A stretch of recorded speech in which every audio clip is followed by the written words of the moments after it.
Welcome to another episode of Kashina Speaks. If this is your first time visiting my channel, welcome. Tonight's episode is going to be a lot less scripted and a little more interactive. So grab your wine, coffee, tea, a snack, or whatever helps you feel more comfortable. Tonight, I want to talk about fear. Not just fear in the traditional sense, but the way fear quietly influences our decisions, our relationships, our willingness to be seen, and our ability to move forward into new experiences. I want to talk about what fear actually is, how the nervous system experiences fear, how past experiences can teach the body that certain things are unsafe, and how many of us unintentionally place our lives on hold while waiting to feel completely ready before we move. But most importantly, I want to offer you a different perspective because maybe fear is not proof that something is wrong with you. Maybe fear is simply communication. Maybe it's your nervous system recognizing that you are approaching something unfamiliar, emotionally significant, or transformative. So I'm going to pause right here for just a moment. I want to invite you to grab a pen and paper if you haven't already done so, because tonight's episode, again, is going to be more interactive. And I'd like for you to take some notes.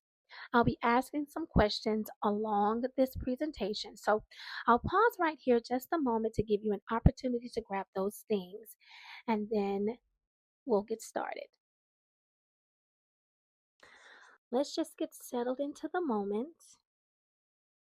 I want to make sure you're nice and comfortable so that you are able to receive this message. All right, let's get into it. So, what is fear? Now, honestly, I wish I had asked myself this question so much earlier in life because I know that there are so many things that I would have accomplished much sooner if I had understood fear instead of spending so much time trying to avoid it. And I was sure that all I needed to do was figure out a way to make fear disappear. So I waited. And the longer I waited, the more I procrastinated and made excuses. I needed to be more confident. I needed to learn more stuff so I would be more prepared. And the list can go on and on. Since I couldn't completely get rid of it myself, I avoided many of the experiences that triggered it altogether, like starting a YouTube channel, writing that book, fully stepping into my coaching practice, to say the least. For those of you who may not know this, I am a certified life and wellness coach, and I've had these certifications for almost 10 years. And yet, for those same 10 years, I've hesitated to fully step into that identity publicly. But that is going to end tonight. Not because I wasn't capable, guys, and it definitely wasn't because I was not qualified, but I was afraid. And what's interesting is in the episode that I did last week titled Take Up Your Bed and Walk, I talked about my relationship with waiting. Waiting to move, waiting to change, waiting to be chosen, waiting to, and the list goes on. And I realized that I had been doing the same thing here. I was waiting for the fear to disappear before allowing myself to move forward. So it took me a few years, but I eventually became curious. And instead of asking, how do I get rid of fear? I started to ask what it was. And what I thought I would discover was how to banish it from my life altogether, even though I wasn't asking the question anymore. But what I actually discovered was how to understand it. Because fear was never intending to stop me, its intention was always to protect me. Fear is simply a nervous system response. It is the body's way of recognizing that you are entering territory that feels unfamiliar, uncertain, emotionally significant, or potentially unsafe. And I know you know the feeling. Your stomach tightens, your chest feels heavy, your thoughts begin racing. You start overthinking, questioning yourself, imagining everything that could go wrong. And because the body interprets those sensations as danger, many of us stop moving. We procrastinate, we hesitate, we avoid, we stay where things feel familiar, not realizing that what we may actually be experiencing is not danger, but expansion. And sometimes the situation itself is not even unsafe. Sometimes it only feels unsafe because your nervous system has associated something similar with pain in the past, like rejection, embarrassment, failure, abandonment, and disappointment. So now the body sounds the alarm, not because you are incapable, and certainly not because you are unworthy, but because your body remembers. Or maybe you are approaching a situation that feels familiar, but your past experience with it is what taught your nervous system that it was unsafe. And once I understood that, my relationship with fear began to change. I stopped seeing fear as proof that I should stop, and I started seeing fear as what it was: communication. Almost like my nervous system saying, "Hey, pay attention, we've entered new territory." Now, before we move into the next segment of this conversation, I want to invite you to pause the video for just a moment and grab that pen and paper that I asked you to get at the start of the video. And when you come back, I want you to answer these following questions honestly. What is it that you truly desire, that you've allowed fear, doubt, uncertainty, or discomfort to keep you from moving forward? What version of yourself have you been postponing becoming while waiting to feel completely ready? What conversations have you avoided, or what opportunities have you delayed? What dreams have you continuously placed on hold because your nervous system interpreted the unknown as unsafe? As you answer these questions, I want you to try something. Instead of judging yourself for the fear, become curious about it.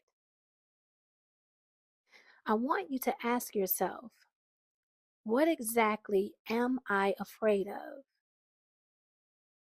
Where did I learn this? What is my nervous system trying to protect me from? Is the present moment truly unsafe, or is my body remembering the past? Because awareness changes everything.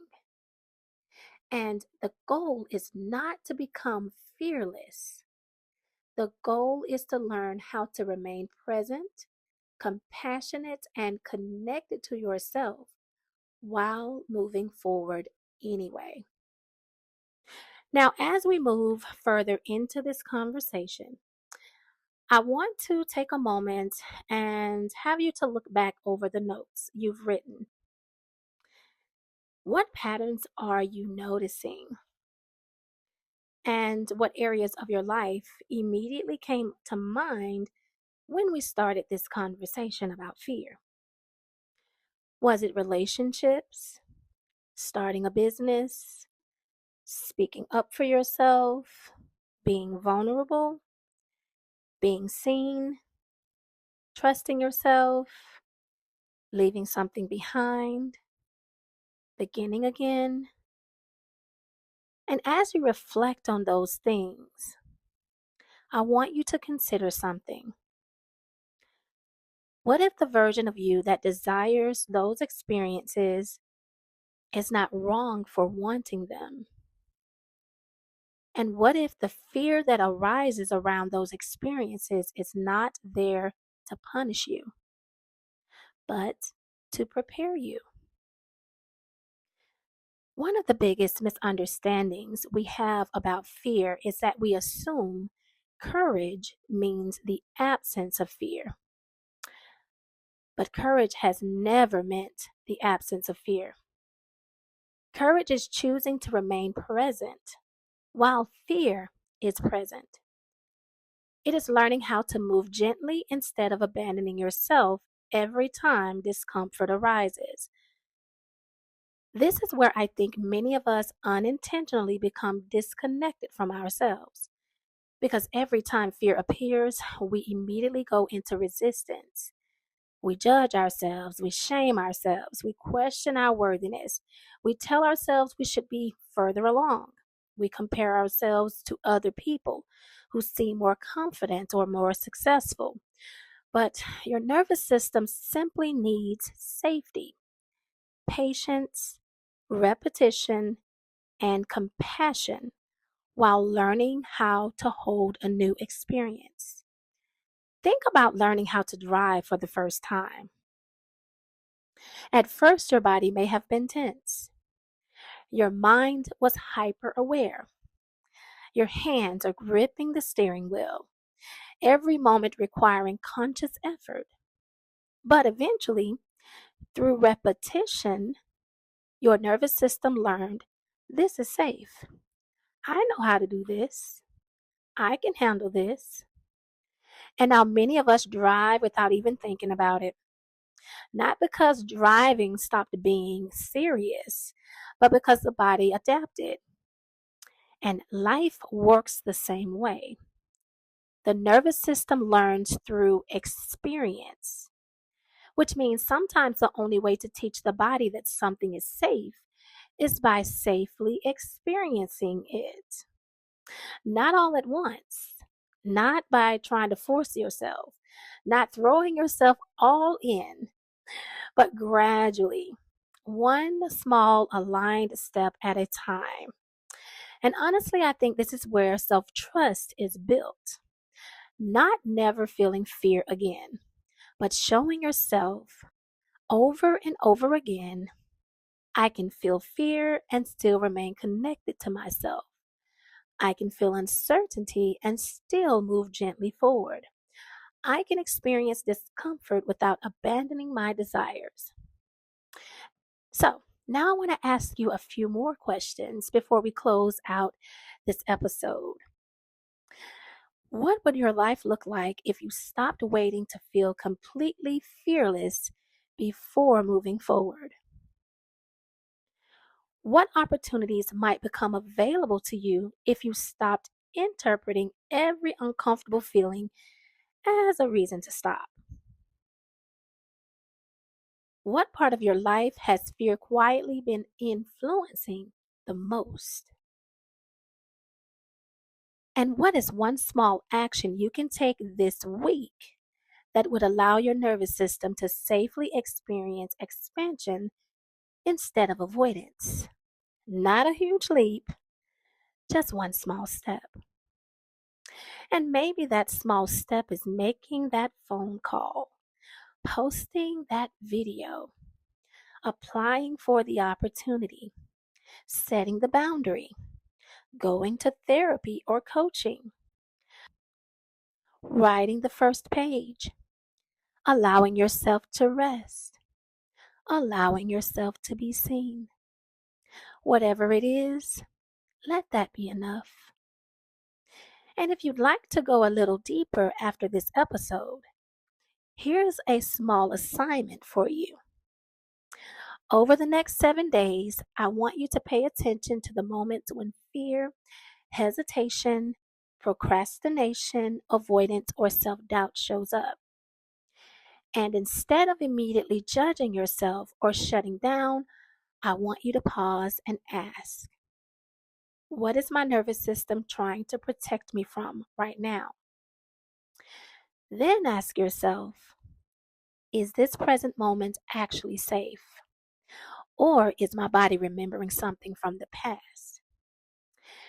And finally, what would it look like to support myself through this moment instead of abandoning myself because of it? Because remember, awareness changes everything. And the more aware we become, the more compassion we can have for ourselves and for the way our nervous system has tried to keep us safe. Thanks again for listening to another episode of Kashina Speaks. If this episode resonated with you, please leave a comment and share it with a friend. And don't forget to subscribe to my channel for more thought provoking content. Until next time, remember, it is safe to slow down, it is safe to soften, and it is safe to thrive.